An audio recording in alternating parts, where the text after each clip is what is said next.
आपसे वो ID card मांग रहा है। पता है क्या है, वो लोग एक साथ इतने सारे गिर लेते हैं ना, जैसे वो पता नहीं। ये घेरने के लिए 2 आदमी खड़े किए थे, मजबूत थे पूरे। ये लाड प्यार से पले बड़े हमारे लाडपुर के साथी हैं, इनको इसलिए तो खड़ा किया था। वही बात है। आधार कार्ड हम अपने लेके तो चलेंगे भाई अपने देश में। कोई जरूरी नहीं है, हर वक्त आपको कोई आईडी प्रूफ कैरी करना कोई जरूरी नहीं है। और अगर वो आपको कहता है कि लाइए इस पे साइन कीजिए, तो आपको साइन करने की आवश्यकता नहीं है उसके ऊपर। अगर आप उस चीज से एग्री नहीं करते हैं, अगर आपको ये अप्रूवल नहीं लगता है कि हाँ ये चीज सही है, तो आपको साइन करने की कोई आवश्यकता नहीं है। वो कहता है आप पैसा दीजिए, आप कहिए मेरे पैसा नहीं है देने के लिए, मैं नहीं दूंगा। आपको एक बात समझनी होगी, इन्होंने 500 रुपया ही क्यों रखा है चलान को, 5000 रुपया भी रख सकते थे। अब 500 रुपए का चलान कटवा के आप वकीलों के पास धक्का खाओगे तो आपको कैसे मिलेगा न्याय, बताइए जरा। उससे ज्यादा का तो आप तेल फूक दोगे जब एक कोर्ट की हियरिंग पे जाओगे आप। तो आदमी की साइकोलॉजी क्या होगी, उन्होंने अच्छे स्टडी कर रखा है।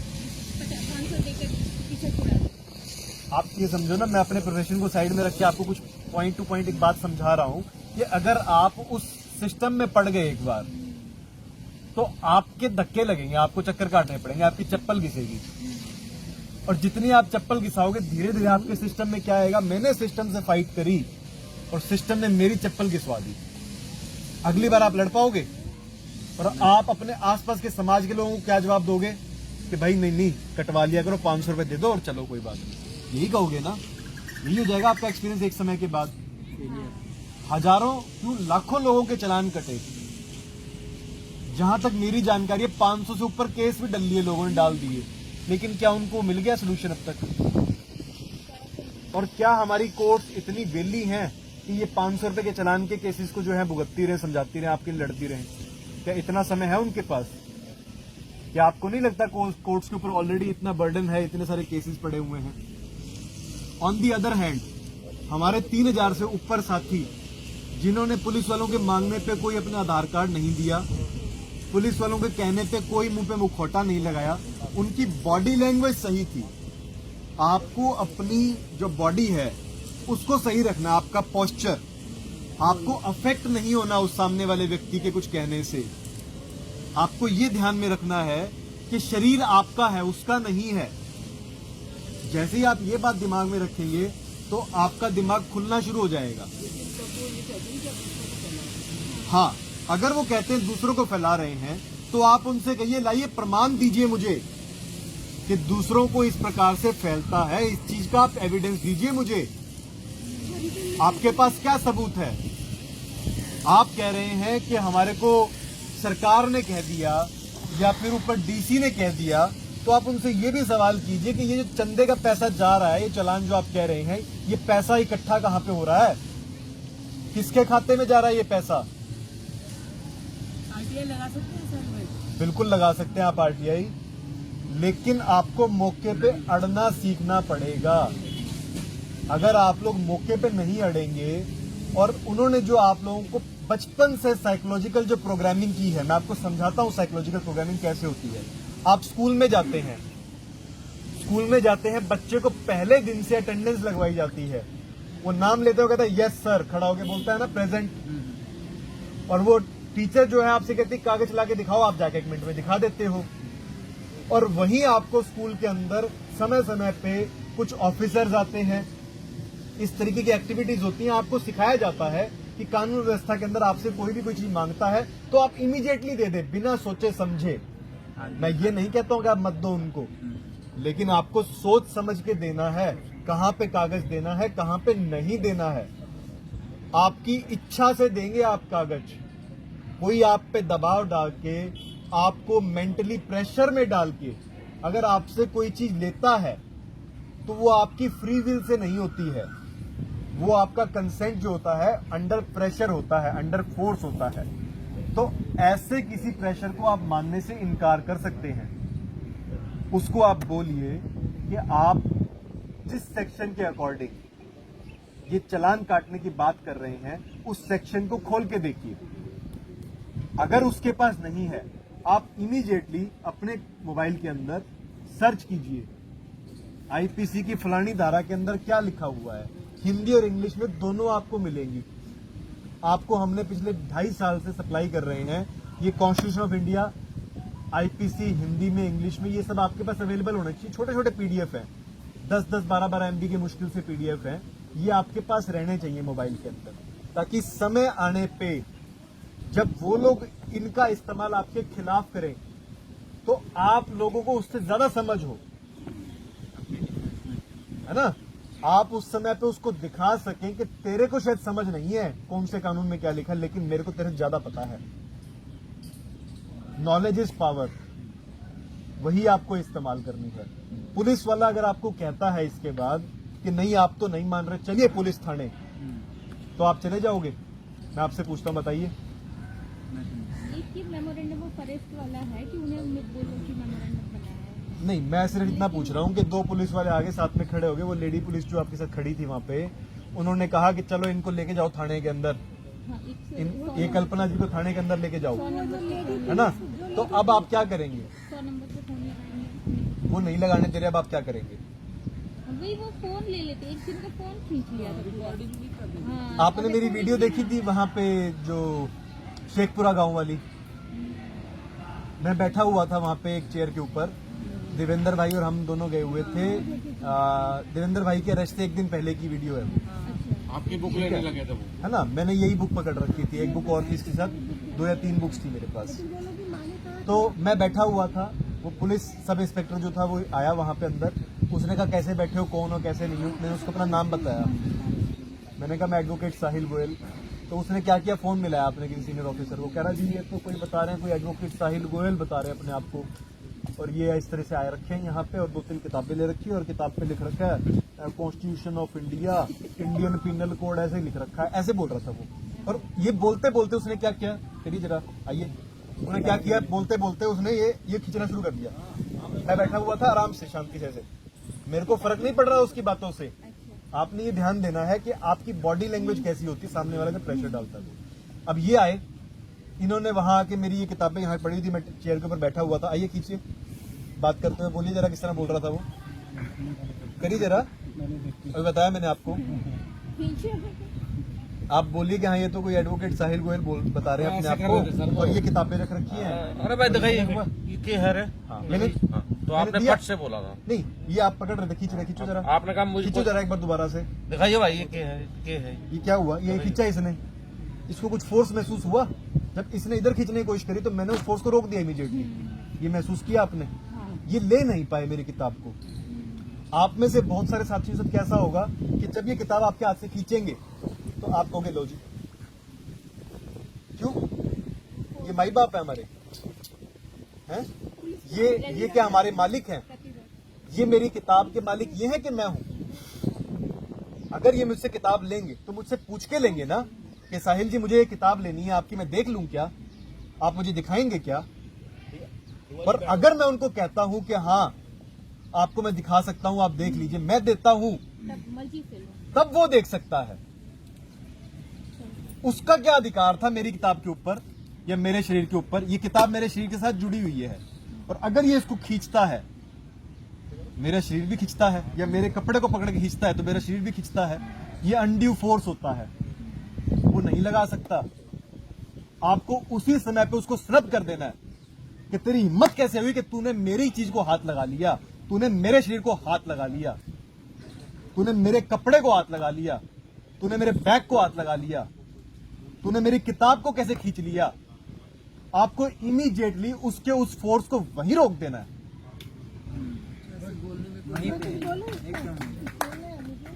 वीरेंद्र भाई का वीडियो था जब वो ट्रैप हुए थे मेट्रो के थोड़ा जो किसी ने देखा था, तो उन्होंने कितनी अच्छी से सारी सिचुएशन को हैंडल करी, लेकिन आखिर में उनका चलान तो कटा ही गया। वो बोले चलान कटाना पड़ेगा, वो काट देती 500 का। वो वीडियो मैंने पूरी मेरे कटे चलान क्या?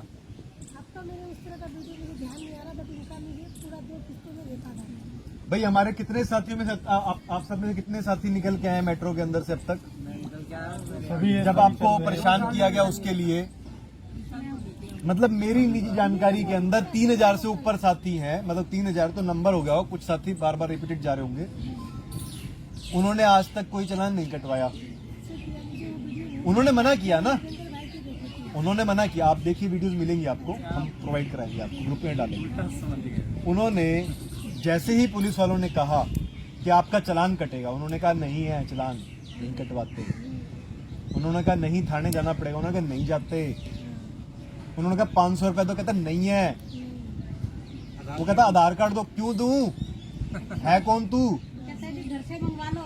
क्यों मंगवा लूं मैं। फोन में होगा ऐसे बोलते हैं, आजकल तो फोन में है, फोन में नहीं और ज्यादा करे ना कि ये मंगवा लो और कर लो, या खर्चा दे पहले, मेरा खर्चा दे पहले मेरे को। किस लिए भेज रहा है तू मेरे को कहीं पे, मैंने क्या किया है। और मेरा सांस लेने का अधिकार तू रोकेगा, राइट टू लाइफ रोकेगा तू मेरा। उसको बोलो कि तूने संविधान पढ़ा है कभी, और संविधान से ऊपर कुछ नेचुरल राइट्स होते हैं, नेचुरल लॉ होता है संविधान से ऊपर, कॉन्स्टिट्यूशनल लॉ के ऊपर नेचुरल लॉ होता है। उससे पूछो कि आपने पढ़ा कि मेरा शरीर है, मेरे को सांस लेना है, तू मेरा सांस लेने का अधिकार रोक देगा। जब आप इस तरीके से उसको झकझोर देंगे तो उसकी हिम्मत नहीं पड़ेगी आपको कुछ बोलने की। उसको बोलो कि भाई तेरा शरीर है, तूने एक नहीं तो 4 लगा अपने मुंह पे, तू अभी दम घोट के यहीं मर जा, मेरे को कोई दिक्कत नहीं है। हालांकि मेरे को फिर भी तेरे से सांत्वना होगी, क्योंकि मैं इंसान हूं, मनुष्य हूं, लेकिन तू रोबोट बन गया है और तेरे को शर्म नहीं आ रही कि तू हमारा दम घोटना चाहता है। आप उसको उस रोबोट लेवल से, उसकी रोबोट माइंडसेट से, जो उसको सिस्टम ने बना दिया है, उसको आप मान्यता पे लेके आओ। उसको पूछो कि तू आदमी है कि रोबोट है। एक पुलिस वाले हैं, वो मेरे फ्रेंड है, बोलते हैं जी हम सारी बात समझते हैं, वो मेरी सारी बात समझते हैं, बोले लेकिन हमारी तो नौकरी है, हमें तो नहीं आप, हाँ बहुत अच्छा सवाल किया आपने, आपने बहुत अच्छा पॉइंट दिया। उसने कहा कि हमारी तो नौकरी है, तो आप उसको इमीडिएटली स्नब करो कि भाई तेरी नौकरी के लिए मैं अपनी जिंदगी क्यों दूं। नहीं, वो अपनी बता रहा था कि मुझे लेनी पड़ी, मैंने उसको बोला आप क्यों ली, आपने पूछी, बोला हमारी जॉब है ना। नहीं उसकी, आप वो कह रहा है मेरी जॉब है, कि हमारे को पूछना है ये लॉजिक दे रहा कि है ना। भाई आपकी जॉब है तो आपकी जॉब के लिए मैं क्यों सफर करूं, किस लिए।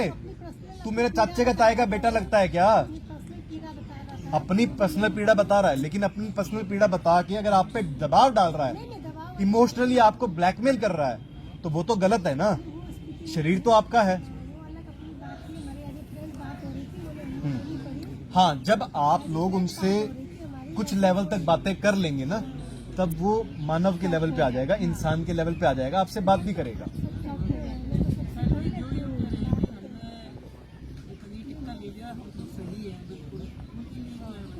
उनको आपने ये बोलना है कि भाई पहली बात तो ये कि क्या सब लोगों पे सब चीजों का असर सेम होता है। किसी आदमी को कोई पर्टिकुलर चीज से, जैसे मान लीजिए नमक ही है, किसी को नमक से जल्दी नुकसान होता है, किसी को फायदा होता है नमक से।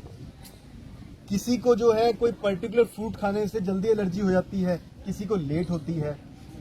अब सपोज कर लीजिए कोई छोटा मोटा जानवर ही है, चींटी ने काटा, चींटी ने मेरे शरीर पे काटा, तो हो सकता है मेरे शरीर पे तो दाफड़ नजर आने लग जाए, लेकिन दूसरे व्यक्ति के शरीर पे दाफड़ तो नजर ना आए, लेकिन उसके शरीर पे इफेक्ट आ जाए। आज नहीं पता लग रहा उसको, हो सकता है कल वो जहरीली चींटी थी अगर, तो उसको अगले दिन असर आए उस चीज का।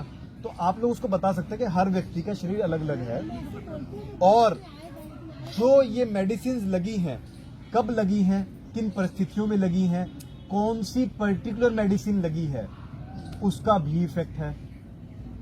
उसके बाद जो आपका 4+1G आ रहा है, उसका भी इफेक्ट है। आपके शरीर के अंदर पहले से कितनी दिखते हैं, उसका भी इफेक्ट है। और जहां तक हमारे को पता लगा है कि सबकी सब जो मेडिसिन है वो एक जैसी नहीं है, तो सबका इफेक्ट एक जैसा नहीं होगा। तो आप ये कैसे कह सकते हैं कि आपको कुछ नहीं हुआ, एक मिनट बीच में बात मत करो, कि आपको कुछ नहीं हुआ इसका मतलब कि आपको कभी कुछ होगा ही नहीं, या फिर आपको कुछ नहीं हुआ इसका मतलब इनको भी नहीं होगा। भाई जो लाखों लोगों को हो रहा है नुकसान, उनका क्या, उनके लिए आपके पास कोई जवाब है? फिर वो कहेंगे आपको कि ये तो पहले भी होता था। ठीक है, मान लेते हैं कि पहले भी होता था, क्या बढ़ गया है? वो मना नहीं कर पाएगा आपको इस बात के लिए। और 2-4 कटिंग आपके पास जो है अखबार की और वीडियोस वगैरह आपके पास होनी चाहिए। अभी लेटेस्ट 2-3 आई है वीडियोस, 2 तो हनुमान जी गिर गए रामलीला के अंदर, गरबा खेलते हुए है ना, और वो कर रहे थे गरबे के अंदर, एक वो लड़का गिर गया, फिर एक जम्मू के अंदर एक लड़की थी वो डांस कर रही थी, वो लटक गिर गई। तो आप लोग जब उनको ये वीडियोस दिखाएंगे कि हाँ ये देखो किस तरीके से ये हार्ट अटैक बढ़ रहे हैं, तो वो आपको मना नहीं कर पाएगा, वो कहेगा हाँ कुछ तो गलत है। फिर आप उसको पूछिए पिछले 2 साल के अंदर क्या चीज ऐसी हुई है जो लगातार लोगों को दी गई है और जिसके कुछ साइड इफेक्ट्स भी हैं। वो कहेगा साइड इफेक्ट्स तो है ही नहीं, तो आपके पास वो पर्चा होना चाहिए साइड इफेक्ट वाला, जो ये कंपनियां खुद अपनी वेबसाइट पे दे रही हैं, वो आपके पास होना चाहिए, जिसमें से एक प्रोबेबल जो साइड इफेक्ट है उन्होंने कहा है क्लॉटिंग, और उन्होंने कहा है सिवियर जो है बॉडी को नुकसान भी हो सकता है, डेथ तक हो सकती है, ये भी एक साइड इफेक्ट है उसका रेयर केसेस के अंदर, रेयरेस्ट टू रेयर केसेस के अंदर। तो रेयरेस्ट टू रेयर तो उन्होंने बोला है, अब कितने आदमियों के अंदर हो जाएगा ये क्या पता है ना। और क्योंकि ये दवाई जो है पूरे तरीके से टेस्टेड भी नहीं थी, इतनी जल्दबाजी के अंदर लाई गई, फिर आप उनको बता सकते हैं कि ये जो दवाई आई है ये कब आई भारत के अंदर, इसका पेटेंट कब का है। अगर आपके पास ये सब जानकारी है तो आप उनसे स्टेप बाय स्टेप ये साझा कर सकते हैं। और मैं समझता हूं कि जब आप 3 या 4 बातें उनको बता देंगे, उसके बाद वो आपको तंग बिल्कुल भी नहीं कर पाएगा। और तो और आसपास के जो लोग होंगे वो आपके पास आके खड़े हो जाएंगे, आपसे वो जानकारियां मांगेंगे कि आप हमारे को बताइए। इस प्रकार से आपकी प्रॉब्लम इजीली सॉल्व हो सकती है। वो उसमें आ जाएगा तो फिर उड़ा देगा। हाँ, आप शेयर करोगे ना कभी कभी तो वो डिलीट कर देगा। तो एक तो आप लोग जब ये शब्द इस्तेमाल करते हो 4+1G बोल लो, हमें बातें पहुंचानी है, इसीलिए थोड़ा सा ध्यान रख लो। हमें प्रैक्टिस करनी पड़ेगी बार बार ना, हमारे माइंड को जिस तरह से उन लोगों ने प्रोग्राम किया है बचपन से, हमें डी प्रोग्रामिंग करनी पड़ेगी। और साथ साथ में अपने कुछ शब्दों का चयन इस तरीके से करना है ताकि वो लोग जो हमारी वीडियोस को डिलीट ना कर सके। तो आप ये बोलो कि सुई के साथ और 4+1G का क्या इफेक्ट रहेगा। डेफिनेटली रहेगा, क्योंकि ये जो सुई के अंदर केमिकल डाले जा रहे हैं आपके शरीर के अंदर, इनमें बहुत से ऐसे मेटेलिक पार्टिकल्स हैं, ऐसे बहुत से केमिकल्स हैं, जिसमें से एक है एल्यूमिनियम हाइड्रोक्साइड। ये जब डलेगा तो इन सब मेटल्स के ऊपर, क्योंकि इलेक्ट्रोमैग्नेटिक वेव्स और मैग्नेटिक फील्ड का इफेक्ट पड़ता है। अगर सपोज कर लीजिए यहाँ पे एक लोहे का टुकड़ा पड़ा है और मैं कहीं दूर से मैग्नेटिक फील्ड जनरेट करता हूँ, तो क्या इस लोहे के टुकड़े के ऊपर कुछ फोर्स नहीं लगेगी? उसी प्रकार से आपके शरीर के अंदर जब ये केमिकल्स डाले गए हैं तो उन केमिकल्स के ऊपर पहली बात तो डायरेक्ट इफेक्ट आएगा उन 4+1G का, उन टावर्स का। सिर्फ 4+1G का नहीं, 3+1G का भी आएगा, दोनों का असर आएगा। और तो और आपको पता है कि ये जो सुई के अंदर केमिकल डाले गए हैं, वो केमिकल जाने के बाद आपकी बॉडी के अंदर क्या होता है, ये जनरेट क्या करता है, क्या जनरेट करता है? Spike protein. Spike protein. कैसे स्पाइक प्रोटीन जनरेट करता है? आपके शरीर के अंदर अलग अलग मैकेनिज्म है जिसको भेदने के बाद ही वो दूषित चीज जो आपके शरीर में पहुंच सकती है। पहला मैकेनिज्म आपका क्या है प्रोटेक्शन का? आपकी स्किन, उसको भेदती है वो सुई उसको भेद के अंदर चलेगी। उसके बाद अगला मैकेनिज्म क्या है आपके शरीर का प्रोटेक्शन मैकेनिज्म? आपका ब्लड। आपके ब्लड के अंदर अलग अलग सेल्स हैं, तो सेल्स के अंदर घुसने के लिए उन्होंने क्या टेक्नोलॉजी इस्तेमाल की है? Lipid nano technology. सुना है आपने इसके बारे में? लिपिड नैनो टेक्नोलॉजी सुना है आपने? लिपिड नैनो टेक्नोलॉजी है, उसके माध्यम से वो सेल के अंदर पेनिट्रेट करता है, अदरवाइज वो सेल जो है उसको अंदर घुसने नहीं देता। अब जब वो अंदर घुस गया है, सेल के अंदर एक होता है राइबोसोम। क्या होता है? राइबोसोम। राइबोसोम का काम होता है प्रोटीन को जनरेट करना, प्रोटीन बनाना। अब वो जो राइबोसोम है और इस वाला जो ये सुई है, इसकी टेक्नोलॉजी क्या है? M-RNA। सुना है इसके बारे में? तो M-RNA टेक्नोलॉजी जो है उसके अंदर क्या है, वो आपके राइबोसोम, क्योंकि पहला आपका जो प्रोटेक्शन मैकेनिज्म स्किन, उसको भेद दिया। दूसरा प्रोटेक्शन मैकेनिज्म आपका सेल की बॉडी, उसको भेज दिया लिपिड नैनो टेक्नोलॉजी से। तीसरे पॉइंट के ऊपर राइबोसोम जो है उसके ऊपर जाके कौन बैठ जाएगा? M-RNA। M-RNA जो है उस राइबोसोम के ऊपर जाके बैठ जाएगा और उसको जाके कमांड देगा कि बेटा तू अब क्या कर, तू तू स्पाइक प्रोटीन जनरेट कर। कौन सा स्पाइक प्रोटीन? वही स्पाइक प्रोटीन जो ये लोग कहते हैं जिसकी वजह से बीमारी हो रही है, अब वो जनरेट करना शुरू कर देगा। उस स्पाइक प्रोटीन का स्ट्रक्चर कुछ ऐसा सा है, टी टाइप का स्ट्रक्चर है। और अब ये टी टाइप का स्ट्रक्चर जो आपकी पूरी बॉडी के अंदर घूमना शुरू हो जाएगा, उस राइबोसोम को जाके M-RNA ने कमांड देने शुरू कर दिया कि तू स्पाइक प्रोटीन जनरेट कर। लेकिन बंद कब करेगा वो? अब वो जनरेट तो करने लग गया, बंद कब करेगा? इसकी कमांड ही नहीं है, अब वो बंद नहीं करेगा, वो जनरेट करता रहेगा स्पाइक प्रोटीन। अब जब स्पाइक प्रोटीन आपकी बॉडी के अंदर घूमेंगे और ऐसा उसका स्ट्रक्चर है और आपके ब्लड में जब वो घूमेगा तो आपको नहीं लगता कि जब यहाँ से एक ट्रेवल कर रहा होगा, एक यहाँ से आ रहा होगा, तो ये आपस में जुड़ जाएंगे, टेंगल हो जाएंगे, आपस में कनेक्ट होने शुरू हो जाएंगे, उलझन होनी शुरू हो जाएगी, गुच्छे बनने शुरू हो जाएंगे। और जब वो गुच्छा बन जाएगा धीरे धीरे वो क्या बनेगा? क्लॉट बन जाएगा। अब वो जो क्लॉट है, आपने सुना है क्लॉट जो ब्लड है उसमें हमारे आयरन होता है, सुना है आपने? और आयरन क्या होता है? मैग्नेटिक होता है ना। तो अगर कहीं पे ये छोटा सा आयरन पड़ा है, इसके ऊपर मैग्नेटिक फील्ड, और ये इकट्ठा इतना बड़ा सारा गुच्छा बन गया, इसके ऊपर मैग्नेटिक फील्ड, इसके ऊपर ज्यादा लगेगा, गुच्छे के ऊपर ना। यानी कि आपके ब्लड का जो क्लॉट है उसके ऊपर इलेक्ट्रोमैग्नेटिक वेव्स और मैग्नेटिक फील्ड का जो है इफेक्ट पड़ेगा।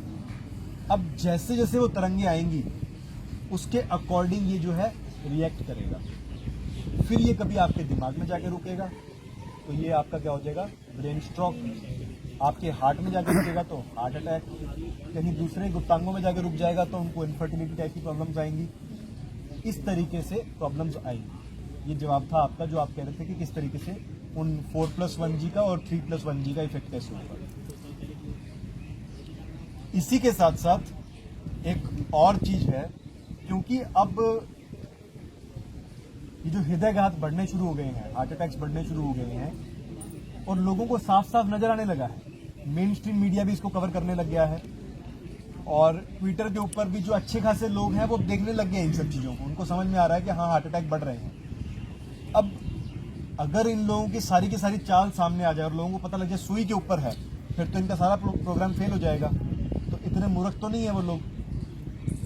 अब ये लोग क्या कहेंगे कि प्रॉब्लम तो इसकी वजह से हुई, अब ये आपको बताएंगे इसकी वजह से नहीं, इसकी वजह से हुआ है प्रॉब्लम। आपको डाइवर्ट करेंगे, डाइवर्ट करने के लिए लोग आपको क्या कहेंगे कि धरती गर्म हो रही है और ये सारा इफेक्ट जो है धरती के गर्म होने की वजह से हो रहा है। उसके लिए शब्द इस्तेमाल करेंगे ग्लोबल वार्मिंग। और उसी के लिए आप देख रहे हैं लगातार आपके इस पूरे दिल्ली एनसीआर के अंदर AQI इंडेक्स वाले जो हैं वो स्क्रीन्स लग चुकी हैं। देखिए आप सबने एयर क्वालिटी इंडेक्स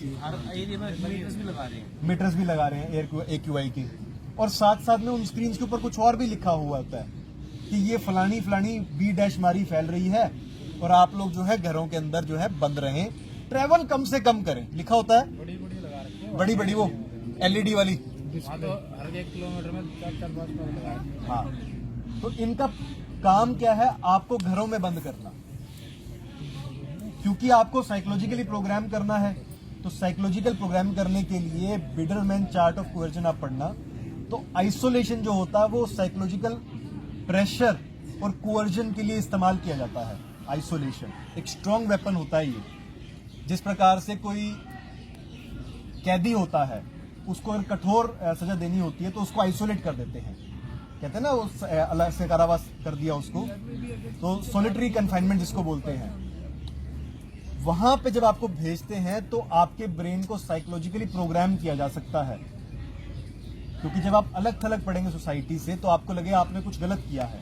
स्कूल में भी आपसे ऐसे ही किया जाता था कि जब आप शोर मचाते हैं तो टीचर क्या कहते, जाओ क्लास से बाहर जाके खड़े हो जाओ, क्यों तू शोर मचा रहा है, तू सिस्टम के अंदर सिस्टम के अकॉर्डिंग नहीं रह रहा, तू कुछ सवाल पूछ रहा है मेरे से जिसका जवाब नहीं है उस टीचर के पास, तो वो कहता चल बाहर चला जा क्लास से।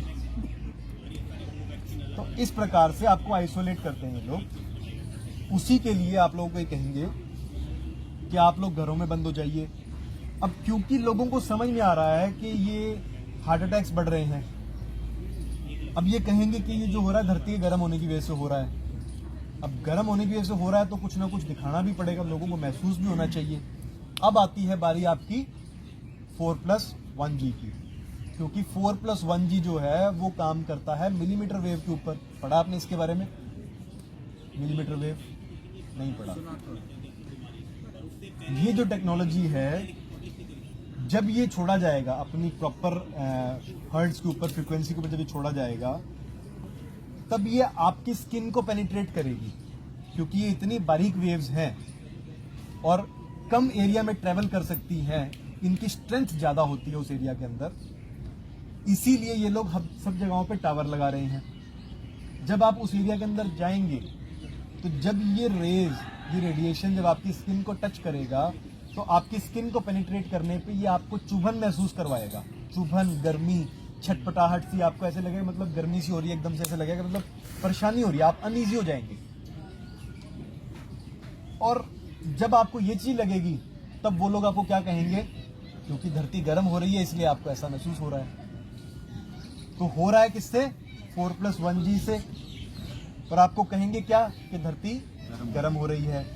अब जब धरती गर्म हो रही है आपको कहेंगे, तो ये कहेंगे धरती गर्म होने की वजह से ही ये लोग जो हैं मर रहे हैं। पर्यावरण जो है उथल पुथल हो रहा है, पर्यावरण उथल पुथल होने की वजह से लोग मरने हैं। और इस कारण से अब हमारे को धरती को गर्म हो रही है जो, इसको रोकना पड़ेगा। उसको रोकने के लिए आपको कहेंगे कि अब हमें जो है ऑपरेशन सन डिमिंग इस्तेमाल करना पड़ेगा, यानी कि सूर्य की रोशनी को ढकना पड़ेगा। तो फिर जो आप इतने लंबे समय से देख रहे हैं वो कैमडेस्ट्रेल, वो जब लोगों को समझ में आने लग गई है तो उसका भी तो इलाज करना है ना, ताकि आप लोगों को लगे हाँ ये तो ठीक है, ठीक ही कर रहे हैं। फिर आपको कहेंगे कि ये देखो जो कर रहे हैं ना ये, फिर मानना शुरू कर देंगे हाँ ये जो पट्टी बन रही है आसमान के अंदर, ये एक्चुअल में हम लोग सूर्य की रोशनी को ढकना चाहते हैं, ताकि धरती गर्म ना हो। और धरती गर्म नहीं होगी तो आप लोगों का मरना रुक जाएगा। लेकिन आप सब अच्छे से जानते हैं कि अगर सूर्य की रोशनी को रोका जाएगा तो उससे आप लोगों को फायदा होगा कि नुकसान होगा? ये उनका एजेंडा है। और इसके साथ जो है आगे कुछ और टेक्नोलॉजी भी जुड़ती हैं, लेकिन अगर मैं अभी बताऊंगा तो वो थोड़ा ज़्यादा लेंथी हो जाएगा। अभी के लिए आप लोगों के कोई सवाल है तो बताइए। सर जैसे ये कह रहे हैं कि सब लोगों को पॉपुलेशन को खत्म करना है, तो उसके बाद क्या करेंगे? पॉपुलेशन कोई रहेगा नहीं तो राज किस पे करेंगे? कंट्रोल जी, जब आप राज की बात करते हैं तो राज के अंदर एक तो व्यक्ति होते हैं, दूसरी क्या चीज होती है जिससे राज किया जाता है? राजतंत्र चलाने के लिए, राज करने के लिए क्या चीज होती है जिसके ऊपर आप कंट्रोल करते हैं एक्चुअल में? संसाधन। संसाधन क्या होते हैं? पानी है, धरती है, तो भी खाली यानी कि प्राकृतिक संसाधन। प्राकृतिक संसाधन। अब अगर धरती पे लोग ज्यादा होंगे और अगर सपोज कर लीजिए यहाँ कुछ 10-11 लोग हैं, इन्होंने सोच लिया, इनके परिवार हैं 10-11 लोगों ने, कि हमने सारे प्राकृतिक संसाधन जो अपने कंट्रोल में करने हैं, तो क्या ये ज्यादा लोगों के होने पे पॉसिबल हो सकता है कि कम लोगों के होने पे पॉसिबल होगा? कम होने पे पॉसिबल होगा ना। गुलाम ज्यादा लोगों को बना के रखा जा सकता है कि कम लोगों को? कम लोगों को। इसीलिए ये लोग जो है आदमी कम करना चाहते हैं। और सही संसाधन जो है आपके वो प्राकृतिक संसाधन है, वो रुपए वाला, पैसे वाला, वो जो कागज के टुकड़े हैं वो नहीं है जिसपे लिखा है मैं धारक को इतने रुपए देने का वचन देता हूँ। अब वो वचन के पीछे तो विश्वास है, वो विश्वास कब डोल जाएगा पता नहीं, है ना। तो आप लोगों को अल्टीमेटली उन्होंने कंट्रोल करना है, ज्यादा लोगों को कंट्रोल नहीं किया जा सकता। आज हम लोग ज्यादा हैं और ज्यादा लोग रहेंगे तो वो शोर मचाएंगे, इसीलिए उनको सुई लगाई जाएगी। क्योंकि अगर ज्यादा लोग हो जाएंगे और वो बेरोजगार होंगे तो वो सड़कों पे उतरेंगे, सड़कों पे उतर के वो शोर मचाएंगे, लोगों से सरकार से सवाल उठाएंगे, कहेंगे कि तुम कुछ गलत कर रहे हो। अब उन्होंने 4th इंडस्ट्रियल रेवोल्यूशन लेके आना है, सुना इसके बारे में आप सबने? 4th industrial revolution, artificial intelligence और फेस रिकॉग्निशन, इस प्रकार की टेक्नोलॉजी और साथ साथ में रोबोटिक्स जो है इसको लेके आना इन लोगों ने। तो लोगों की उपयोगिता कम हो जाएगी आम आदमी की। आप देख रहे हैं आज वो जो गार्ड थे हमारे साथ वो भी बता रहे थे कि किस प्रकार से अब जो है फाटक के माध्यम से ऑनलाइन सिस्टम हो गया है। पहले जो गार्ड रहता था वो दरवाजा उठाता था अपना, वो जो डंडा होता था बैरिकेड, अब जो है वो ऑटोमेटिकली उस सेंसर के थ्रू उठता है। आपकी गाड़ी पे सेंसर लगा, आप गए वो उठ गया। टोल प्लाजाज के ऊपर आपने देखा होगा, अभी 2 दिन पहले ही मेरी झड़प हुई थी वहां पे। टोल प्लाजाज के ऊपर जो आदमी अभी बैठे हुए हैं उन सबकी नौकरी जाने वाली है। अभी जो इन वीडियोस को देखेंगे अगर, तो उन लोगों तक मैं बात पहुंचाना चाहता हूं कि उन सब की नौकरी बहुत बड़े खतरे के अंदर है अभी, क्योंकि वो फास्टैग लगा दिए हैं, उस सेंसर के माध्यम से सारी स्कैनिंग हो रही है, ऑटोमेटिकली वो फाटक खुलता है। कितना समय रह गया, उन लोगों की आवश्यकता नहीं पड़ेगी उनको। 2-4 गुंडे रखेंगे बस हमारे जैसे जैसे मतलब पीछे छुड़ाने के लिए, उसके अलावा उन सबकी छुट्टी कर दी जाएगी। अब छुट्टी हो जाएगी, रोड पे उतरेंगे, शोर मचाएंगे, कुछ होगा, इसलिए बूटी लगा के उनको शांत कर दें। ये एजेंडा है उनका, इसीलिए लोग कम करना चाहते हैं वो, और कम आप काबू करना चाहते हैं आपके प्राकृतिक संसाधन। ठीक है, और कोई डाउट? सर ये डिजिटल करेंसी जो अभी जो ये लाने वाले हैं इसके बारे में बताइए कि ये जो ये कैश हमारे हाथ से हम लोगों के घर में जाते हैं। जैसे मैं आपके घर आया, आपने कहा AC ठीक करो, AC ठीक किया, आपके तो भैया मैं तो पेटीएम, मैंने काम सारा खत्म कर दिया है। आपने सामान, मेरे को सामान चाहिए था, आपने कहा ले आओ, मैंने तो कैश खर्च करके ले आया। मैं तो देखो आप सरकारी हो, आपने तो कहा ले आओ तो मैं ले आया। अब उसमें 2 पैसे मेरी आमदनी हो गई, मैं आया, मैंने काम खत्म किया, आपका AC स्टार्ट हुआ, आप फोन लेके खड़े हो गए, कितने पैसे? भैया मुझे नहीं चाहिए, ये क्या है, मेरे पास तो ये है ही नहीं। फोन तो है भैया तेरा, पेटीएम मैंने नहीं लोड कर रखा है, क्यों नहीं किया भैया? करो, ये तो आजकल डिजिटल, मुझे तो नहीं चाहिए, मैं तो कैश खर्च करके आऊँ, कैश ले लो। कैश आप देने को तैयार नहीं है, इसके बारे में बताओ कुछ, क्या करा जाए? देखो, जैसे ही आपकी, पहले तो इन लोगों ने मुद्रा में बहुत बड़ी छेड़छाड़ की हुई है। जो हमारी पुरानी मुद्रा चलती शेरशाह सूरी के टाइम से, रुपया जो चलता था वो चांदी का सिक्का होता था उस समय पे, और इसके ऊपर जो होता था वो एक सोने का सिक्का होता था, मोहर बोलते थे उसको। तो इन लोगों ने समय समय पे उस सब के साथ छेड़छाड़ तो किया ही। आज आपके पास सिर्फ कागज के टुकड़े रह गए हैं, लेकिन फिर भी उन कागज के टुकड़ों के माध्यम से भी आपको एक फाइनेंशियल फ्रीडम मिलता है बहुत बड़ा। यानी कि आप कब कहाँ जा रहे हैं, किससे क्या चीज परचेज कर रहे हैं, क्या आपने बेचा, क्या खरीदा, और कहाँ से आप अपने मतलब डेली यूज की चीजों को खरीद रहे हैं, उसकी ट्रैकिंग नहीं होती अभी तक उसकी ट्रैकिंग नहीं है। जैसे ही आप डिजिटल करेंसी की तरफ आते हैं, डिजिटल पेमेंट्स की तरफ आते हैं, और स्पेशली ये जो सेंट्रल बैंक कंट्रोल जो डिजिटल करेंसीज हैं, उनके अंदर क्या होगा, आप लोग कहीं भी जाएंगे, आप अगर किसी नुक्कड़ की दुकान से किसी भाई से कोई आइसक्रीम लेते हैं, दूध का गिलास भी लेके पीते हैं वहां पे, तो वो भी आपके उस सिस्टम में रिकॉर्ड हो रहा है। उस हर एक चीज का रिकॉर्ड रखा जाएगा। आपने 1 रुपया कहाँ खर्चा, आपने 100 रुपया कहाँ खर्चा, किसको आपने 1000 रुपये ट्रांसफर किए, किस चीज के नाम पे ट्रांसफर किए, आपका घर कहाँ पे है, आप उससे कितनी दूरी पे जाके आप आइसक्रीम खाते हैं, कितनी दूरी पे जाके आप पेट्रोल डलवाते हैं, कितनी दूरी पे जाके आप जो है समोसे खाते हैं। हर एक चीज की ट्रैकिंग की जाएगी और आपकी मानसिक स्थिति जो है उसका आंकलन लगाया जाएगा कि आपकी दौड़ कहां तक है। मुल्ला की दौड़ मस्जिद तक कहते हैं ना, तो आप कहां तक सोच सकते हैं, आप किन किन लोगों तक जा सकते हैं, किस प्रकार की चीजें आप इस्तेमाल करते हैं, ताकि कल को अगर आपकी चीज में कुछ मिलाना हो तो उनको पता हो कि हाँ ये फलाना आदमी है, ये इस टाइम निकलेगा, गोयल साहब वहां जाएंगे, रोज का टाइम है इनका, 10 बजे जाके ये आइसक्रीम खा के आएंगे और फलानी दुकान पे जाएंगे। तो किसी ने अगर षड्यंत्र करना हो मेरे खिलाफ तो कितना आसान हो गया। या किसी कंपनी ने अगर कोई पर्टिकुलर चीज की मिलावट करनी है, कुछ केमिकल्स की, तो उसने क्या करना है, सिर्फ एक बैच ही तो चेंज करना है कि पर्टिकुलर बैच जो उस दुकानदार के पास जाता है वो चेंज किया, और उस पर्टिकुलर एरिया के वो सारे लोग जो है बीमार पड़ जाएंगे। किसी एक पर्टिकुलर एरिया के अंदर अगर जागरूकता बढ़ रही है, वहां पे वो केमिकल मिक्स किए नहीं कि वहां के लोग जो है वो सोने शुरू हो जाएंगे। इस प्रकार से जो ये आपकी डिजिटल करेंसी है ये आपको अल्टीमेटली बहुत बड़ा नुकसान देगी, आपका फाइनेंशियल फ्रीडम खत्म हो जाएगा इससे। ट्रैकिंग आओगी आपकी हर एक चीज की। बचने का तरीका इसका ये है कि आप लोग जब तक कैश है, मैं जब तक इसलिए बोल रहा हूं क्योंकि इन लोगों ने अपनी व्यवस्था को ध्वस्त करना ही है और कैश के अंदर जितनी मैनिपुलेशंस ये लोग कर सकते थे इन्होंने कर दी है। और हर एक चीज की म्याद होती है। 1933 से चल रहा है ये खेल। तो एक मोटी मोटी बात ये कही जाती है कि 99 साल के अंदर वो झूठ का भांडा फूटता ही फूटता है। एक लेवल तक उस चीज को इन्फ्लेट किया जा सकता है और जब उस लेवल से ऊपर इन्फ्लेट करेंगे तो वो जो है अल्टीमेटली उससे लोगों का विश्वास उठ जाएगा।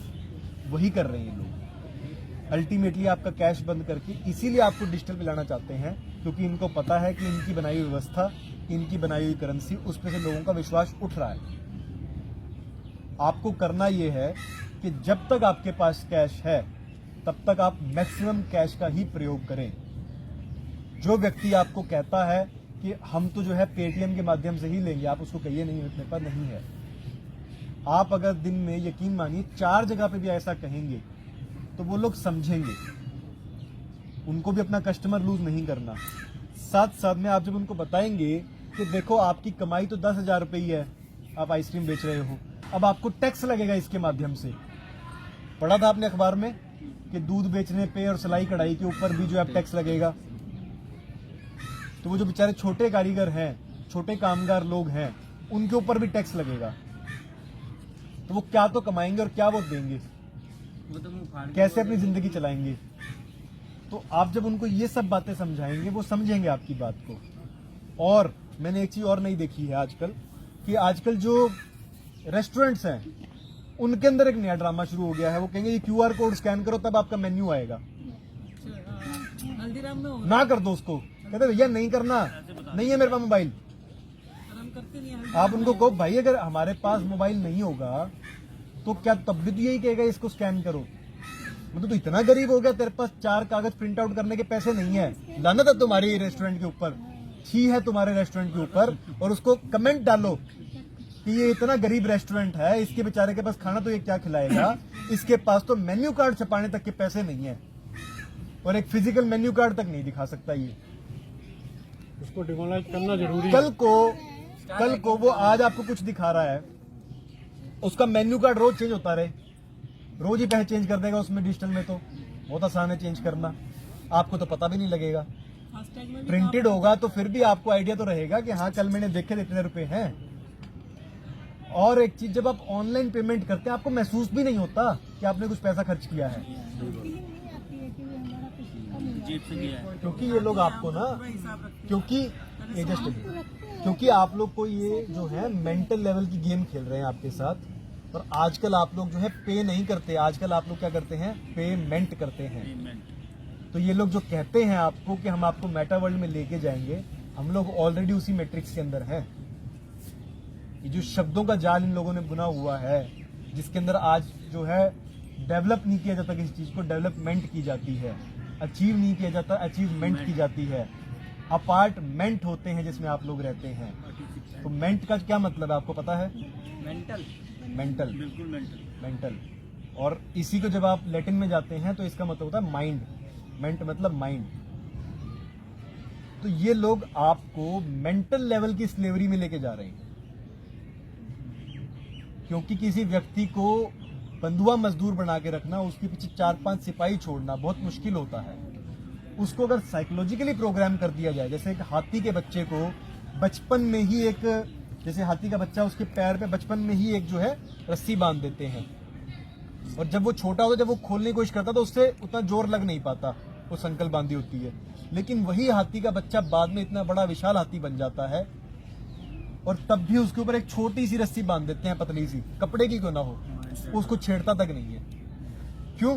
क्योंकि उसका पास्ट एक्सपीरियंस उसको क्या कहता है कि तू इसको तोड़ नहीं पाएगा, तो वो वही बंधा रहता है। वही साइकोलॉजिकल प्रोग्रामिंग आप लोग कर रहे हैं। इसके अंदर 2 चीजें मेन हैं, एक साइकोलॉजी, दूसरी है टेक्नोलॉजी। इन 2 लेवल पे लड़ाई लड़नी बहुत ज्यादा आवश्यक है। इसलिए आप लोग, जो लोग आपको ऑनलाइन पेमेंट के लिए कहते हैं, उनको आप साइकोलॉजिकली डिमोरलाइज कीजिए उस पेमेंट्स के लिए। और टेक्नोलॉजी के माध्यम से हम आपको आगे वाले समय में बताएंगे कि कैसे कैसे आप अपने सॉफ्टवेयर्स को वाइजली चूज कर सकते हैं। कौन सी कंपनीज हैं जो आपकी एनोनिमिटी को जो है रिस्पेक्ट करती हैं, आपकी प्राइवेसी को रिस्पेक्ट करती हैं, और कौन सी कंपनीज ऐसी हैं जो आपकी हर एक इंफॉर्मेशन को लेना चाहती है, वो आपको हम आने वाले समय बताएंगे। लेकिन इन दो चीजों पे आपको फोकस रखना है, साइकोलॉजिकल एंड टेक्नोलॉजिकल। भाई जी ये बात बताओ, 16 अक्टूबर का क्या प्रोग्राम है? जैसे ये जो टावर है 5G के, इधर आ जाओ, हाँ कोई नहीं, ये इधर आ जाओ, कुछ नहीं होता कोई नहीं भाई। बाकी उधर क्यों बैठ गए, इधर क्यों नहीं बैठे? पुलिस की वर्दी जैसी है। अच्छा अच्छा ये नई दिल्ली में भी लगेंगे ये तो, है ना? ये तो MLA MP जो MP वगैरह उनके घर के पास भी लगेंगे, तो फिर ये उनको दिक्कत नहीं करेंगे। कब लगी? उनको तो मैक्सिमम उनको तो पता ही है भाई क्या ड्रामा है। नहीं, देखिए जब आप ये बात कहते हैं कि सारे MLA MPs को पता है, नहीं बट जो मतलब नई दिल्ली में मैं आपको बताता हूँ कि कुछ गिने चुने लोगों को ही पता है पूरे एजेंडा के बारे में। अगर सबको ये पूरी समझ होती ना, तो आज जैसे बीजेपी की मंत्री भी जो है लुढ़क रहे हैं। पढ़ी है आपने अखबारों में खबर, कांग्रेस के मंत्री भी लुढ़क रहे हैं। हाई लेवल का उन लोगों ने ये थोड़ी है कि सिर्फ जो अपनी अफसरशाही है और मंत्रीशाही है उनको सिर्फ बचाना चाहते हैं, वो किसी की नहीं है। सभी को हो रहा है। मोदी के पास क्या लगा नहीं होगा, क्या कहीं ना कहीं तो वहाँ पे भी तो खाई। कुछ लोग जो हैं, मैं आपको बताता हूँ, जैसे वो बिल डैश गेट है, उसने नहीं लगाया अपने घर के आसपास। वो जो ट्रम्प है, उसने नहीं लगवाया अपने घर के आसपास। मोदी के बराबर में अभी यहाँ पे जो है, इसकी तो हमारे को पूरी इंफॉर्मेशन निकालनी पड़ेगी कि किसने कहाँ कहाँ पे मना किया हुआ है। जो आप पूछ रहे हैं, लेकिन कुछ चीजें डायरेक्शनल भी होती हैं कि मान लो यहाँ पे टावर लगा हुआ है और यहाँ पे वो मोगली जी रहते हैं, है ना, हमारे देश के मोगली। तो वो जो टावर की डायरेक्शन है उसमें उन्होंने सेट कर दिया कि इस तरफ तो ना आए, लेकिन इधर चारों तरफ जाए, इस पर्टिकुलर एरिया में ना आए। तो इसके अगर आसपास भी लगा हुआ है, लेकिन उस एरिया में नहीं आएगा इफेक्ट उसका। और रेंज कम हो पर्टिकुलर टाइम पे कौन सी वेव छोड़ी जा रही है उसका भी इफेक्ट पड़ता है। अब मोगली जी तो है नहीं उस एरिया के आसपास, यहाँ पे उस समय पे वो रेंज छोड़ी जा रही है। आपने देखा कुछ पर्टिकुलर टाइम के ऊपर लोग एकदम से बीमार पड़ने शुरू होते हैं, फिर एकदम से ठीक हो जाते हैं। फिर एकदम से टाइम आता है कि बीमार पड़ रहे हैं, उनको गर्मी लगनी शुरू होती है, फिर ठीक हो जाते हैं। ये जो सेंट्रल बिल्डिंग है नीचे से अंदर, सेंट्रल विस्टा, सेंट्रल विस्टा मतलब अंदर से एक बिल्डिंग से दूसरी बिल्डिंग में पहले के बाहर से जाते हैं। वो तैयारी कर रखी है उन्होंने, वो उन्होंने अपनी अब अंडरग्राउंड जा रहे हैं, वो सेफ रहेंगे। बाकी वो उन्होंने अपने बचाव की तैयारी कर रखी है। जो श्रीलंका में हाल हुआ है उन लोगों के साथ ना हो, उसके लिए उन्होंने तैयारी कर रखी है। क्योंकि अभी जोन बनाते हैं बैंक कर उन्होंने अंदर से सारी बिल्डिंग्स को कनेक्ट करके रखा है। वो तो अंदर जा नहीं सकते।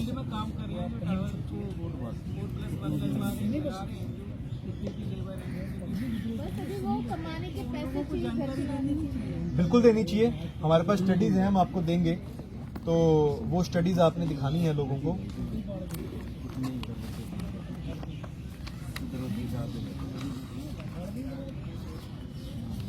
देखिए एक तो ये स्टडी है,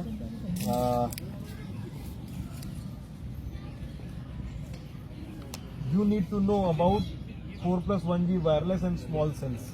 ये आपकी बॉडी की जो सेल्स हैं और जो छोटे छोटे वो जो टावर्स लगाए जाएंगे उसका क्या इफेक्ट होगा, ये हम आपको देंगे।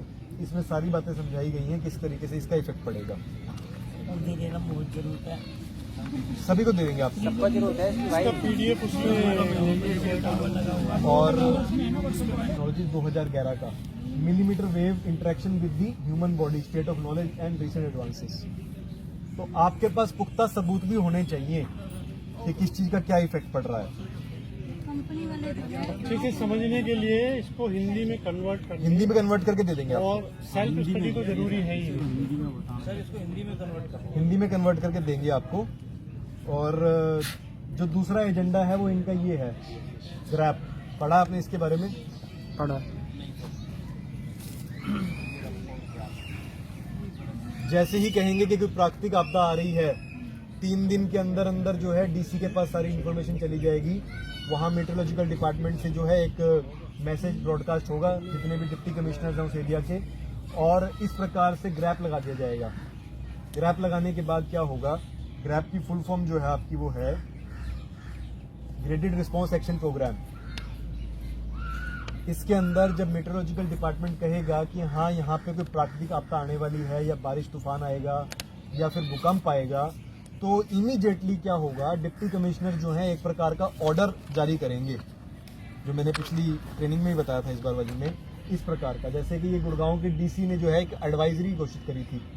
इसमें इसने क्या लिखा, इन व्यू ऑफ हैवी रेनफॉल। आपने देखा था बारिशें हुई थी अभी कुछ दिन पहले, कुछ डिफरेंट लगा उस बारिश के अंदर, डिफरेंट सर, बादल राइट टाइम भी आ रहा कुछ अजीबोगरीब थी ना वो बारिश। बिजली था ही नहीं उसके अंदर, नहीं था। तो जैसे ही देखिए आप उसकी मतलब टाइमिंग देखिए, टाइमिंग बड़ी इंपॉर्टेंट है। कब हुई वो बारिश, ये 23 तारीख के लिए डीसी ने जो है लेटर जारी किया था 22 तारीख को। इसने एडवाइजरी क्या दी, in view of heavy rainfall prediction, मतलब पहले से प्रिडिक्ट कर दिया गया रेनफॉल आएगी, बता दिया गया है। For the district Gurugram on 23/9/2022 there are chances of water logging and traffic congestion, कि पानी भराव होगा और ट्रैफिक जो है रुक जाएगा। Therefore, all corporate offices and private institutions in the district are advised, उनको सलाह दी जाती है, to guide their employees to work from home।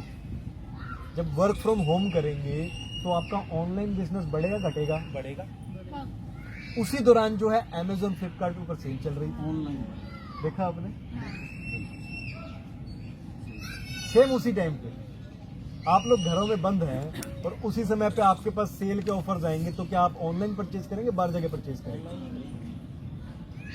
आप लोग साइकोलॉजिकली प्रोग्राम हो रहे हैं ना उस समय पे कि हाँ घर बैठ के करो, आराम से आता है, फटाफट की जाएगी। फिर ये लोग कहते हैं all private education institutions are advised to close the schools colleges on 23/9/2022 in larger public interest. तो अगर ऐसी चीज होगी तो ऑनलाइन एजुकेशन बढ़ेगी घटेगी, बढ़ेगी ना, बढ़ेगी। सरकारी स्कूलों की प्रॉपर्टी आपकी बचेगी, मतलब बिक जाएगी, उनको घाटे में दिखा के उनको बेच दिया जाएगा। फिर जो है जितनी भी आपकी सर्विसेज है, ऑफिसेज हैं आपके, स्कूल हैं आपका, और जितना भी काम चलता है, अलग अलग तरह के डिपार्टमेंट का अलग अलग तरीके के लोगों के काम होते हैं, वो सब चीजें ऑनलाइन होनी शुरू हो जाएंगी। टीचिंग ऑनलाइन हो रही है ना, अभी देख रहे हैं आज कितने सारे कंपनीज खुल गई है टीचिंग के लिए, बाइक खुल गया, ऑनलाइन कर दिया, योगा भी ऑनलाइन हो गया, वहाँ पे भी आप नहीं मिलेंगे। और उसी के लिए लोग शब्द भी इस्तेमाल करते हैं, आपको क्या, सामाजिक दूरी, सोशल डिस्टेंसिंग कहते हैं ना, तो इनका एजेंडा पूरा होगा उसके अंदर। जैसे प्राइवेट स्कूल जितने भी हैं, आम आदमी की तो अच्छी झड़प हुई थी उससे पुलिस वाले से, उसके बाद थोड़ी देर के बाद वो वीडियो को लेके वहां पहुंचा था। अगले पार्क में गए थे हम, वाल्मीकि पार्क के अंदर, और वहां पे वो लोग आ गए थे। वो लोग कह रहे थे कि नहीं नहीं आप लोग यहाँ पे इस तरीके से इकट्ठे नहीं हो सकते। क्यों? क्योंकि कोई बी-मारी फैल गई है। मैंने कहा कमाल की बात है, जब आप इलेक्शन कर रहे हो, लोग जब रैलियां कर रहे हैं, आपके बंदे रैलियां कर रहे हैं, जब तो नहीं फैलती। मैं कहा आप आए यहाँ पे चल के, जब नहीं फैली। और मैं कहा मैं आ गया यहाँ पे अपने लोगों से मिलने के लिए, तो बीमारी बी-मारी फैल रही है। मैं कहा किस तरीके की बीमारी है ये, हो क्या रहा है? मतलब आपकी मर्जी होगी तो आ जाएगी और आपकी मर्जी नहीं होगी तो गायब हो जाएगी। आप लोगों के लिए नहीं है और हमारे लिए है। और मैं उनको कहता, मैं कि ये भी समझाने आया हूं मैं यहाँ पे, Constitution of India, Indian Penal Code. कहता नहीं जी आप ही नहीं समझा सकते। मैं कहा ये हाल हो गए क्या देश के अंदर? मैं कहा चाइना बढ़ाओगे क्या? कि भाई आज हम लोगों को संविधान बता रहे हैं, लोगों को हम कानून बता रहे हैं, उनके अधिकार बता रहे हैं, फंडामेंटल राइट्स बता रहे हैं, आप वो बताने से हमारे को रोक रहे हो। तो अल्टीमेटली हम लोग लड़े अड़े वहां पे और उन लोगों को जाना पड़ा। उन्होंने क्या कहा, अपना नाम बता दो। देखा अगर आपने वीडियो देखी, उन्होंने कहा अपना नाम बताओ, अपना आईडी कार्ड दे दो। मैंने कहा नहीं देते भाई। कह रहा जी ऐसे कैसे बात करो? मैं कहा नहीं देता। तू है कौन जो मेरे से मांग रहा है? क्यों मांग रहा है तू मेरे से? यहाँ गांव के लोग इकट्ठे हुए हैं, वो सुनना चाहते हैं हमें, हम उनसे मिलने आ रहे हैं यहाँ पे। तुम होते क्यों कौन हो बीच में इंटरफेयर करने वाले? कह रहा जी प्रोटोकॉल लगा हुआ है। मैं कहा तेरा प्रोटोकॉल तेरे लिए है, टेम्पलेट हमारे को क्यों बाध्य कर रहा है? अल्टीमेटली वो लोग चले गए। हमने ना उनको अपना नाम दिया, नाम उन्होंने पता कर लिया था, उनको पता लग गया था, लेकिन हमने अपने मुंह से नहीं बताया उनको। इस प्रकार से आप लोग जो है अड़ सकते हैं। तो जो बात हम कर रहे थे, ये जो ग्रेडेड रिस्पॉन्स एक्शन प्रोग्राम है, ये 1 अक्टूबर को लॉन्च किया गया है। चालू भी हो गया? हाँ बिल्कुल। 14 NCR डिस्ट्रिक्ट्स के अंदर चलेगा ये। स्टेप बाय स्टेप, मतलब उनको ऊपर से आएगी इन्फॉर्मेशन और वो स्टेप बाय स्टेप से उन सब चीजों को लागू कर देंगे। इसी के माध्यम से आपके जो डीजल वाले जनरेटर्स हैं वो बंद किए जाएंगे। उनके ऊपर एक मिशन कंट्रोल का डिवाइस लगाया जाएगा स्पेशल, उस पर आपको खर्चा करना पड़ेगा। फिर आने वाले समय में उसके थ्रू ट्रैकिंग भी की जाएगी आपने जनरेटर कितनी देर चलाया, क्योंकि बिजली का संकट लाने वाले हैं ये लोग। अब आपके पास अगर जनरेटर्स होंगे तो हो सकता है आप लोग कॉप अप कर जाएंगे, बिजली का संकट लाएंगे, उधर जो है आपकी बिजली कम हो जाएगी, तो फिर आपको कहेंगे क्या कि बिजली ये लोग ले नहीं पा रहे सरकारी डिपार्टमेंट वाले, इसलिए सरकारी डिपार्टमेंट जो है बिजली वाले इनको तो बेच दो और सारा का सारा बिजली का काम जो है उन प्राइवेट कंपनीज को दे दो। उसके बाद डीजल जनरेटर आपके बंद कर देंगे। आपकी डीजल वाली गाड़ियां जो हैं उसके ऊपर रिस्ट्रिक्शन लगाई जा रही हैं, गाड़ियां आप लोगों की उठाई जा रही हैं घरों के ऊपर से। देखिए, संविधान के अंदर राइट टू प्रॉपर्टी होता है, उसके खिलाफ नहीं जा सकते वो लोग जो इस समय पे कर रहे हैं वो अनकॉन्स्टिट्यूशनल कर रहे हैं। आप लोगों को मना करना पड़ेगा उनको कि भाई मेरी प्रॉपर्टी है ये, तू मेरे को एप्रोप्रिएट इस चीज के लिए कंपनसेट करे बिना ये चीज उठा नहीं सकता। 40 रुपए किलो बोल रहे हैं। मतलब गाड़ी मेरी है, तू कौन होता है मतलब कहने वाला कि 40 रुपए में लूंगा मैं। उसको पूछो कि भाई इस पर रजिस्टर्ड ओनर लिखा है आरसी के ऊपर, रजिस्टर्ड ओनर का मतलब मैं ही हूं मालिक की सरकार है, पूछ लो उससे ये बात। लेकिन फिर बोलेंगे गवर्नमेंट का रूल है, गवर्नमेंट का रूल है। सड़क पे चलाने नहीं देंगे तो उनको पूछोगे क्या चलाने दोगे। आप उनको ये पूछो कि आप क्या चलाने दोगे सड़क के ऊपर, वो कहेगा कि आप नई गाड़ी ले लो, तो आप उनको कहो भाई नई गाड़ी लेने के लिए मेरे पास पैसे तो नहीं है, सरकार दे रही है क्या पैसे मुझे। और उनको ये भी पूछो कि भाई जिस टाइम पे तुम हमारी गाड़ियां उठा रहे हो उसी समय पे इलेक्ट्रिक व्हीकल्स क्यों लॉन्च हो रहे हैं देश के अंदर, इतना कोइंसिडेंस क्यों है। फिर वो कहेगा हाँ इलेक्ट्रिक व्हीकल तो अच्छे होते हैं, इससे तो पोल्यूशन नहीं होता। तो उससे पूछो भाई कि इलेक्ट्रिक व्हीकल के अंदर एक लिथियम आयन बैटरी डलती है, लिथियम को एक्सट्रैक्ट करने के अंदर कितना पोल्यूशन होता है, चुप हो जाएगा। आप उसको बोलो कि मेरी गाड़ी 20 साल तक इतना पोल्यूशन नहीं जनरेट करेगी जितनी तुम लिथियम आयन बैटरी बनाने के समय पे उस गाड़ी नई को क्रिएट करते वक्त पोल्यूशन क्रिएट कर दोगे। बिल्कुल, माइनिंग होती है उसके लिए, उसका डिस्पोजल प्रॉपर नहीं होता, फिर वो लैंड में जाता था उसका नुकसान होता है, बहुत सारे नुकसान है उसके। फिर अगर वो पानी के माध्यम से अंदर चला गया, हमारे जलाशयों के अंदर चला गया, तो वो हमारे वाटर को कंटेमिनेट कर देगा। पीने का वो गड़बड़ होगी सारी हर एक लेवल पे हमारे को नुकसान हो रहा है उसका। दूसरी बात, चलो सपोज कर लो हमने गाड़ी, आप मेरी गाड़ी लेके जा रहे हो, उसकी जगह मैं डीजल की गाड़ी ही लेता हूँ, नहीं लेता हूँ, तो क्या उस नई गाड़ी को लेने के अंदर पोल्यूशन नहीं होगा क्या। उसके लिए भी दुनिया जान का कच्चा लोहा निकाला जाएगा, दुनिया जान के पार्ट्स बनाए जाएंगे, दुनिया जहान का एल्यूमिनियम और वो सब चीजों को कंबस्ट किया जाएगा, उसके बाद उनकी सांचों में डाला जाएगा, तो उस पे जितना मतलब पोल्यूशन होगा, उससे कितना धुआं क्रिएट होगा, उसकी क्या आवश्यकता थी। उनको कहो कि भाई आप मुझे दो ना इस चीज का प्रूफ कि मेरी गाड़ी कितना पोल्यूशन क्रिएट कर रही है। नितिन गडकरी बात तो ये करते थे कि गाड़ियों का पोल्यूशन चेक किया जाएगा और उसके बाद देखेंगे कि हाँ किसी गाड़ी का वाकई में अगर हो रहा है तो उसके अकॉर्डिंग जो है उनकी गाड़ियों पे सैंक्शन लगाए जाएंगे या फिर उनकी गाड़ियों को जो वैलिडिटी दे दी जाएगी। लेकिन यहाँ तो कुछ और ही हो रहा है, आपकी संपत्ति उठाई जा रही है। आपने 10 लाख रुपए की गाड़ी ली, आपकी गाड़ी वो उठा के ले गए, आज तो आपको 12 लाख रुपए की गाड़ी मिलेगी, इससे कम तो नहीं मिलती। 65% टैक्स है। अगर 1 लाख की गाड़ी है तो 1,65,000 जैसे अब 10 साल जैसे हमारी गाड़ी 20 साल हो जाएगी, रोड पे निकालेंगे, पुलिस पकड़ेगी, तो उसके लिए कैसे क्या करना है। बहुत टैक्स है। हर जगह केस करना है पुलिस से। आप उनको कहिए कि पहले तो आप मुझे एग्रीमेंट दिखाइए कि किस एग्रीमेंट के तहत आप मेरा ये जो है गाड़ी को उठा के लेके जा रहे हैं। मैंने कहाँ साइन करके दिया आपको कि मेरी गाड़ी आप उठा सकते हैं। इस प्रॉपर्टी यानी कि ये जो गाड़ी है, इस गाड़ी के मालिक आप हैं, इस चीज को आप जो है प्रूव करके दीजिए मुझे, इसके सबूत दिखाइए कि आप इसके मालिक हैं। अगर आप इसको लेके जा रहे हैं तो आप मालिक होंगे ना, और अगर आप मालिक नहीं है तो मैं हूं, और मैं हूं तो मैं तो मना कर रहा हूं तेरे को ले जाने से, और जो फिर भी लेके जा रहा है तो भाई फिर मैं डिफेंस भी इस्तेमाल करूंगा। मेरी प्रॉपर्टी को प्रोटेक्ट करने का राइट मेरे पास है। मेरी प्रॉपर्टी, मेरी किताब, मेरी गाड़ी अगर कोई मुझसे छीनता है तो भाई मैं उसके लिए कुछ भी इस्तेमाल करूंगा अपने। गवर्नमेंट ने कहा है कि 10 साल के बाद गाड़ी गवर्नमेंट ने तो कह दिया, लेकिन गवर्नमेंट के कहने से होता क्या है, नुकसान तो मेरे को हो रहा है। गाड़ियां तो बिक रही हैं उन कॉर्पोरेट कंपनियों की, गवर्नमेंट तो उनके फायदे की बात कर रही है, लेकिन मेरे को तो नुकसान हो रहा है। तो गवर्नमेंट अगर मुझे नुकसान कर रही है तो मैं क्यों मानूं उस बात को।